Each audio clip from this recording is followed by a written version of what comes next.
Primeiramente, boa tarde para quem estiver acompanhando. Eu vou tentar falar aqui um pouco a respeito dos riscos e como que você consegue, e algumas formas diferenciadas de como você pode conseguir encontrar vagas em empresas não tão conhecidas,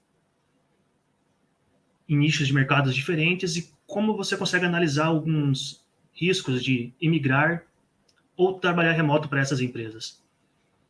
O foco que eu dei aqui acabou sendo na imigração, mas boa parte do que eu vou tentar passar serve também a respeito de trabalho remoto. Mas antes de começar, vou me apresentar aqui. Meu nome é Gabriel Mourão. Atualmente eu moro em Portugal, trabalho para uma empresa de Facilities Maintenance chamada InfraSpeak. Eu trabalho aqui há 2 anos, cheguei aqui no início logo antes de iniciar a pandemia atual. Meu percurso com tecnologia iniciou em 2007, meu primeiro contato com programação foi modificando ROMs para Game Boy, um joguinho do Pokémon. Em 2010 foi meu primeiro contato com trabalhos mesmo, com desenvolvimento de software, modificando plugins WordPress e criando web pages. Em 2014 eu tentei abrir uma empresa com um aplicativo que tinha desenvolvido junto com um colega para migração de dados entre plataformas. Em 2016, essa empresa acabou não dando certo. Em 2017 foi meu primeiro trabalho com CLT. Trabalhei em várias empresas, minha carreira inteira de trabalhos foi em startups. 2017 foi uma, 2018 eu tive contato com outra, 2019 eu trabalhei numa empresa do zero, fui o primeiro desenvolvedor, primeiro contratado da empresa.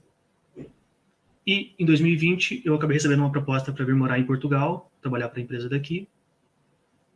E aceitei essa proposta e estou aqui desde então. Aqui está bem frio. Se não me engano, eu estou com o aquecedor ligado, mas eu acho que está 12 graus. Eu peço desculpa se eu demorar um pouquinho para ler o chat. Como eu estou de mudança, eu estou apenas com uma tela no meu computador. Bom, mas a primeira coisa que eu quero avançar aqui é, quando procura esse trabalho no exterior, tanto para morar como remotos, as pessoas têm um destino em mente, às vezes. Essa apresentação minha veio de uma pesquisa que eu andei fazendo com startups aqui de Portugal, que é a respeito de qual é a dificuldade de empresas pequenas de encontrarem desenvolvedores. Aqui em Portugal, tem uma facilidade grande de se contratar brasileiros aqui que outros países não têm. E eu criei 4 características de pessoas que procuram trabalho no exterior ou que acabam encontrando. São as pessoas que querem morar em um país específico, são os decididos. As pessoas que têm mais de um país em seu foco são as pessoas que estão decidindo, elas podem querer Portugal, querem querer a Europa inteira.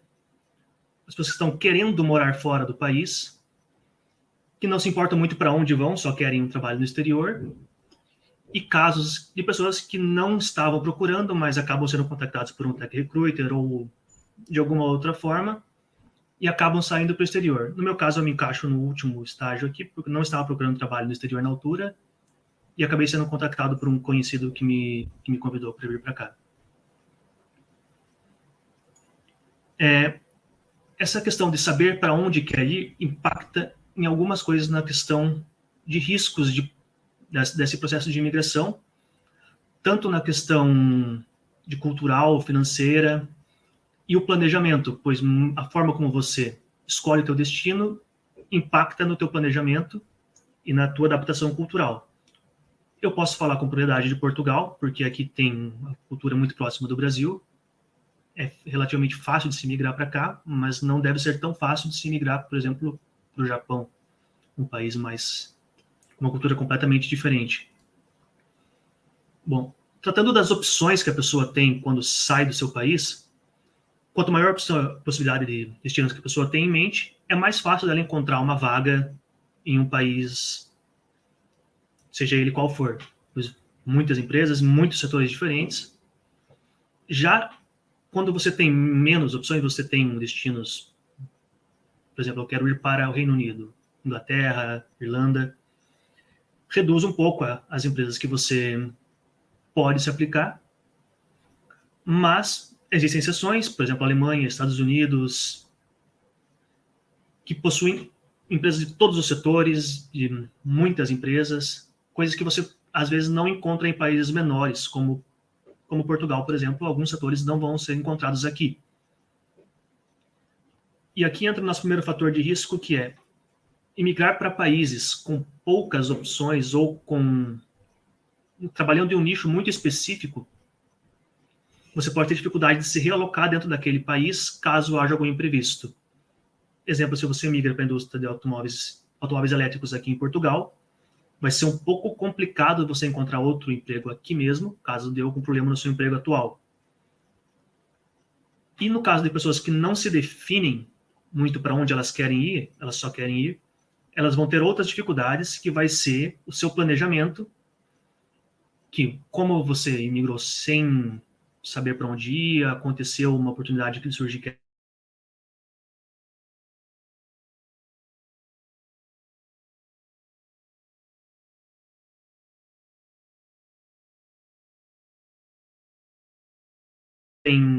no processo seletivo, e na metade do processo seletivo descobre que falta um documento para você poder tirar um visto para determinado país. É um problema que dificilmente ocorre em Portugal, devido à facilidade de você conseguir o visto aqui para brasileiro, mas em outros países esse é um problema grave. E pode ser um bloqueio, principalmente em alguns casos de pessoas que não têm formação acadêmica, tirar visto para alguns países. É mais complicado de conseguir esse visto. Para o caso do trabalho remoto, isso não importa tanto. As opções vão ajudar muito na questão de moeda mais forte. E legislação trabalhista, que no caso a gente vai ver um pouquinho mais para frente a respeito disso.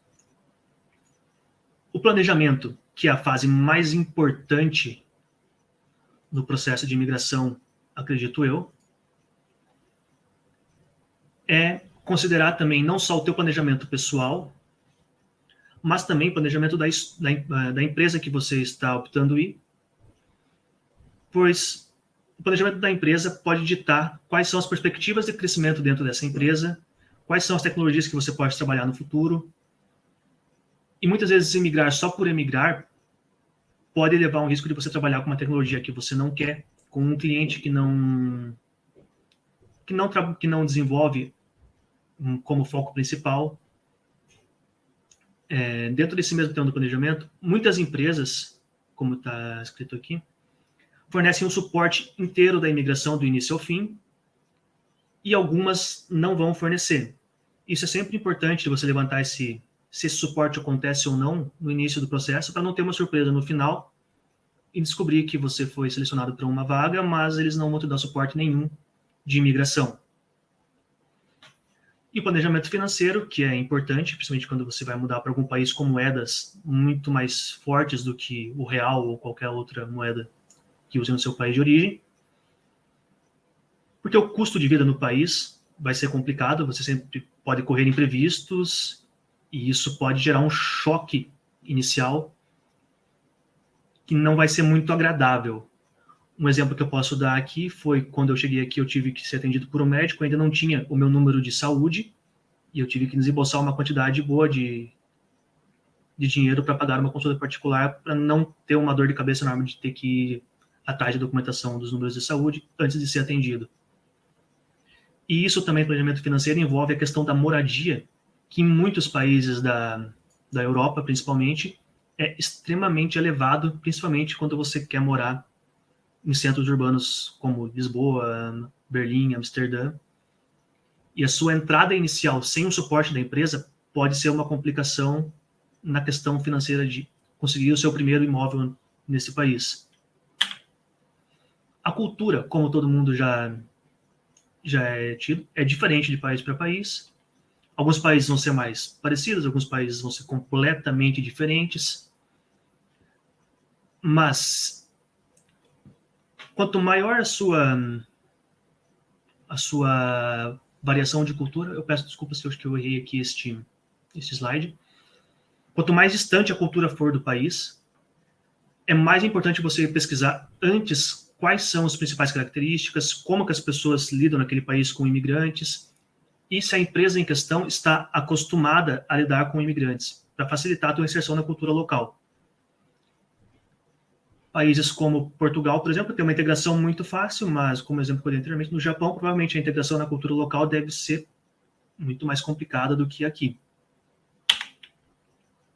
E essa foi uma introduçãozinha, e um dos pontos dessa apresentação, desse talk, é mostrar uma forma diferente de se procurar trabalho em empresas no exterior.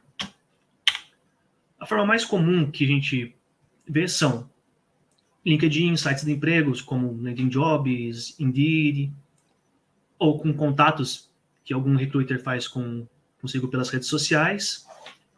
Mas quando eu estava fazendo essa pesquisa sobre por que as startups têm uma certa dificuldade em encontrar colaboradores de tecnologia, eu reparei que é pela falta de visibilidade que algumas empresas têm, por terem setores específicos, nichos pequenos, e não tem uma visão no mercado. E a maioria das pessoas, quando procuram trabalho no exterior, vão procurar nas empresas com maior visibilidade. E com isso, às vezes, acabam se frustrando, porque quanto maior a empresa, mais pessoas aplicando para as vagas terão, e maior concorrência vai ser para você entrar nela. E nisso, eu cheguei na conclusão de fazer o processo inverso. Em vez de você procurar nas redes sociais por vagas expostas, usar os sites das Venture Capitals, que são as empresas que investem nessas startups, para localizar empresas que receberam fundraisers recentemente. O que isso quer dizer? Uma empresa que recebeu um fundraising recente, ela vai ter dinheiro em caixa e provavelmente está planejando a sua expansão. Com esse planejamento de expansão, ela vai abrir vagas para contratação. Um site que eu achei que tem uma referência interessante aqui são uma lista que foi feita pela Forbes ano passado, listando várias empresas de fundraising e seus principais investidores e managers, que é a lista The Midas List Europe. E aqui você encontra os sites das fundraisers. O exemplo que eu vou dar aqui é o do Criando, que você, abrindo o portal deles, indo em portfólio, você consegue ver todas as empresas que eles investiram e um resumo do setor que elas trabalham. Aqui, com certeza, será encontrado empresas que você nunca ouviu falar, com muitas vagas abertas em setores completamente desconhecidos ou diferentes. E muitas dessas empresas trabalham com tecnologias realmente interessantes. E aqui entra o risco. Você está entrando numa empresa desconhecida do mercado, às vezes em países completamente desconhecidos. Então, você vai ter que analisar algumas situações antes de considerar se essa empresa realmente é fiável, não no quesito a empresa é de confiança ou não, mas se ela consegue bancar a equipe que ela está crescendo, se o plano de negócio, se o foco do mercado dela é algo que você considera com o futuro. Usando o site do grupo de investimento, você consegue ver as empresas que eles investiram que tiveram sucesso. Isso pode te servir como uma base para se decidir se essa empresa que você está indo agora já faz parte do portfólio deles, se é um mercado que está em crescimento atualmente ou se é um mercado muito nichado, se é um foco em mercados com moedas fortes ou mercados emergentes. E isso deve sempre ser um fator quando você escolhe emigrar por uma startup que está queimando caixa. Quando você vai para uma empresa que já é consolidada no mercado, essas coisas podem ser um pouco reduzidas, essa preocupação é um pouco menor, mas empresas que estão queimando caixa, as considerações são um pouco diferentes. Bom, e aqui vamos uns pontos de reflexões, que é as ideias para chegar nesses riscos, né? Quando e quanto que essa empresa, que foi decidido, levantou a última ronda de investimento? Quanto mais recente a empresa levanta o seu investimento, mais tempo ela tem de caminho a percorrer até queimar o seu caixa. E essas empresas, quanto mais recente, mais provavelmente elas vão ter mais vagas abertas para alavancar o seu crescimento. E essas vagas abertas indicam qual que é o caminho que essa empresa pretende correr. Se forem muitas vagas de marketing, elas têm um caminho. Se forem muitas vagas para engenharia, elas vão ter outro caminho. É um ponto de partida para saber, eu quero trabalhar numa empresa que vai focar no desenvolvimento do produto, uma empresa que vai focar na expansão do marketing, uma empresa que vai focar na expansão para outros continentes. Então, a data do investimento, o valor desse investimento, atrelado com a quantidade de colaboradores que a empresa tem, quantos que ela pretende ter, é um fator importante para saber qual que é a qualidade financeira dos próximos meses, se você pode se sentir confiável ou não para se manter nessa empresa por 12 meses, 24 meses. Como aqui disse anteriormente, a quantidade de colaboradores é muito importante e qual é a quantidade de colaboradores por setor dessa empresa. Isso é um pouco difícil de conseguir, mas você consegue, pelo LinkedIn, você consegue ter uma noção disso. E, geralmente, se você pergunta nas entrevistas, as experiências que eu tive, eles são muito transparentes. Startups tendem a ser transparentes com dados e eles tendem a dizer: temos 100, pretendemos ter 200 nos próximos 24 meses. E sabendo qual foi o fundraising da empresa e quando ele foi, você consegue dizer, parece que vai ser saudável ou não. Você dificilmente consegue saber qual é a revenue atual da empresa. Algumas podem dizer, mas não vai ser sempre que eles vão te dizer qual que é isso. Você tem que fazer sua própria análise para saber se vai ser saudável ou não a questão financeira dessa empresa nos próximos meses ou anos. Outra coisa importante, além da moeda do país que você vai trabalhar, por exemplo, na Europa trabalharia recebendo em euro, você também gastaria em euro, qual é a moeda que o mercado principal dessa empresa trabalha. Porque um exemplo que eu posso dar também aqui em Portugal, ocorreu de uma empresa com um foco muito grande em mercados emergentes. No início da pandemia, devido à instabilidade desses mercados, essa empresa demitiu uma porcentagem muito grande de seus funcionários no setor de engenharia, porque o headquarter sendo em Portugal, a equipe de engenharia estar baseada aqui, a boa parte da sua receita vinha de mercados emergentes, como América do Sul e África.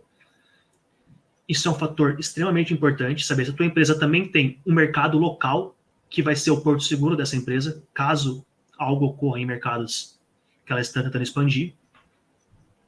Quanto mais mercados a empresa tiver, mais seguro ela vai ser em questão de revenue.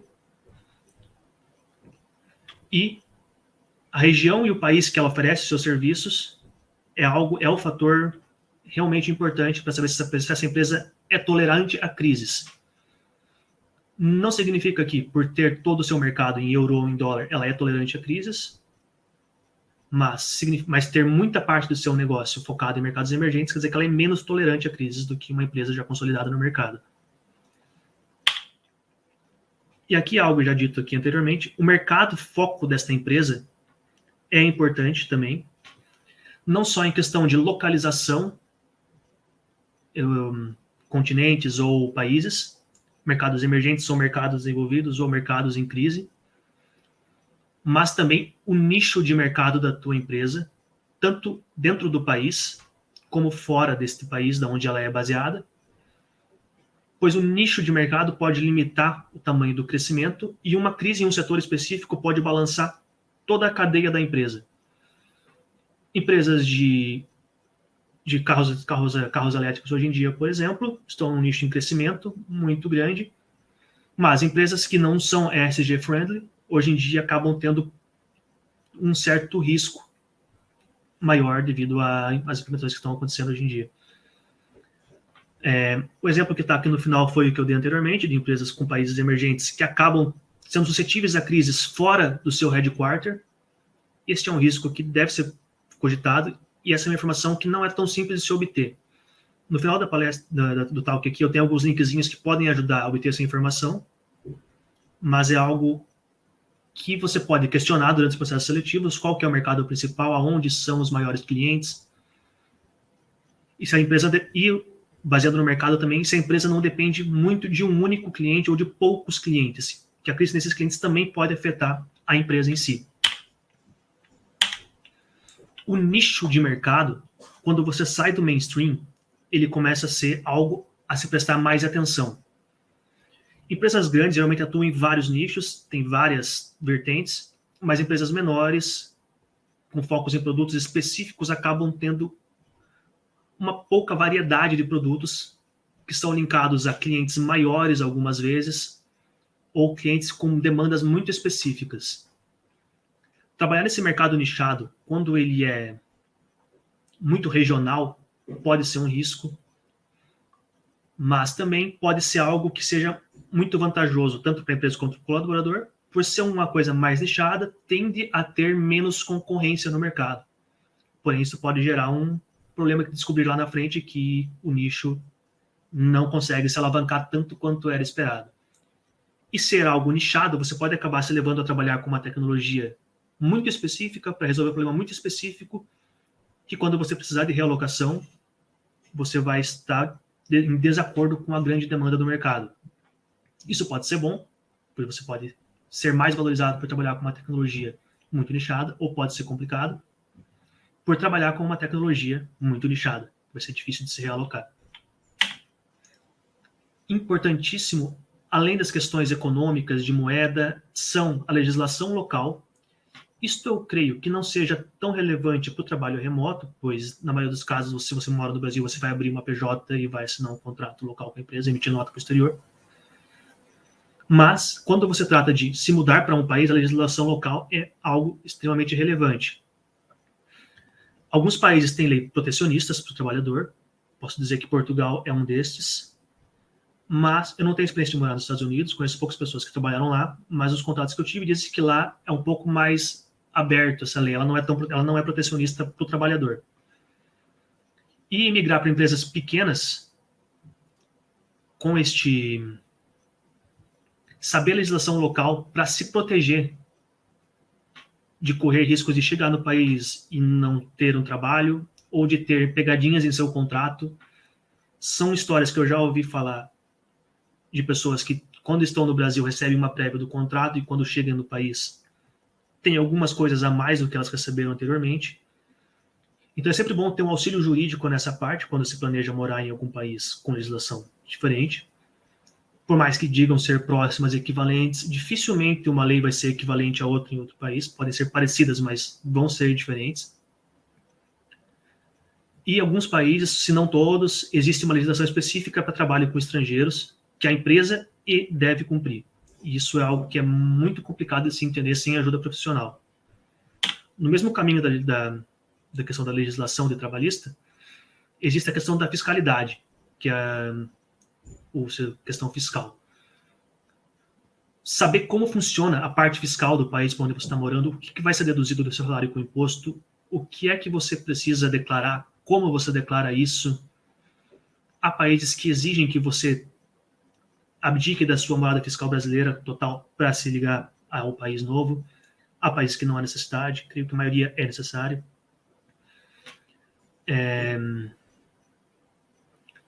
A questão da fiscalidade também pode importar.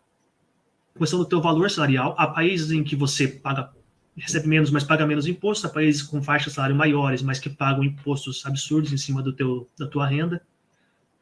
Há países com incentivos fiscais por um período, mas que depois desse período acaba sendo mais complicado. E há países com desincentivos fiscais para imigrar, que você acaba pagando mais no início, justamente por ter vindo de outro país. E também essa questão do impacto, que pessoas que querem morar definitivamente fora e pessoas que querem voltar no país. Devido à questão de impostos de alguns países, pode não valer a pena você ir para lá, mesmo com salário maior, pois você vai consumir muito dinheiro com o custo de vida, de moradia, e impostos, e vai acabar poupando menos do que em países com médias salariais menores, mas com custo de vida mais baixo, moradia mais baixo, impostos menores. E uma coisa a ficar atento, empresas usam truques fiscais para reduzir a carga fiscal. Não é nenhum crime com truques fiscais, mas algumas vezes truque fiscal beneficia a empresa, mas o colaborador tem uma surpresa ao declarar o seu IRS no próximo ano, que é ter que pagar essas diferenças que durante o ano não foram deduzidas. Então, essa parte da fiscalidade e a parte legislativa, é sempre bom ter acompanhamento fiscal, acompanhamento de um profissional, um contabilista ou um advogado, para se manter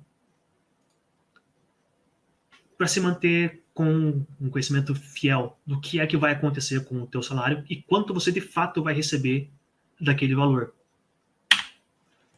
E, não menos importante, a cultura do país é algo extremamente relevante. Culturas linguísticas, climáticas, pode parecer bobeira, mas é realmente, principalmente para brasileiros, quando viemos para a Europa, é um choque.